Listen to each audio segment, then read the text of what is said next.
Variations on Amazon are a little bit tricky, no doubt about it. But the way to think about them is, let me just have a quick think. How can I show you something that's gonna... All right, so here's a parent-child relationship. Okay, so at the top, well, the top is a t-shirt dress. That is the top level thing that we are selling, t-shirt dress. And that has got its own ASIN number, and Amazon treats that as a separate product, okay? And then underneath that t-shirt dress, there's all the variations of that. And variations come in many, many shapes and sizes.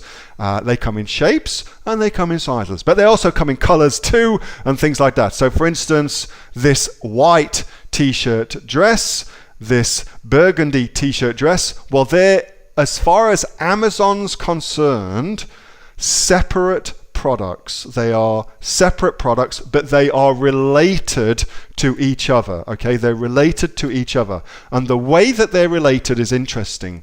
So you've got your top level parent, which is our t-shirt dress, and then you've got all of the variations. So there's size variations and color variations. So you can have a small yellow, small blue, small red, medium yellow, medium blue, medium red, larger, blah, blah, blah. So each of those is treated separately, but if anybody buys one of those, so somebody buys a small blue t-shirt dress and leaves a review, that review applies to every other variation and to the parent as well. So it shows up on every other variation, and it also shows up on the parent listing as well. So reviews are shared, good and bad, by the way, across all different variations. So there's that to consider.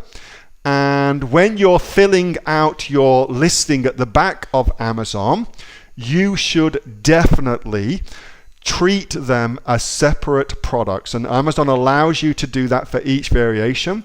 So this one here, casual, plain, flowy, would that be a search term? Flowy? Simple swing t-shirt, loose dress. Well, if you were looking for a small red one, then you would, when you create your variation, your image would change to your small red dress, and your title, you would also change that to reference the small red dress. So you'd put that into your title, and you would treat them separately. And that's the best way to think about this as far as Amazon's concerned, because Amazon treats them separately too, but it shares certain information across each individual variation too. Hope that makes sense, Steve. And it is a little bit weird, and Amazon doesn't do a very good job explaining that. I totally get it. Hey, Neil here. Just before you go away, that was a question that I got asked on my regular Monday night Q&A session, which I have with the members of the Aussie Online Entrepreneurs. So if you're interested in joining us as an Aussie Online Entrepreneurs, then you can click on the link below to find out a lot more about that. And also, as a special thank you for watching this video, I've got a great book that I want to give you for free. It's a current bestseller on Amazon, and it teaches you everything that you would need to know about starting a business here in Australia on Amazon. So you can see that just up there. So if you'd like to get a copy of that for free, then again, just click on the link below and you'll get a copy of that. You'll get taken to a page where you can get a copy of that for absolutely free. Hope you enjoyed that little snippet from one of my Aussie Online Entrepreneur Q&A sessions, and make sure that you subscribe to my channel and also like this video. And if you've got a question that you would like answering, then post it in the comments below, and I'll do my best to answer it, whether on one of these videos for you or directly in the comments directly below.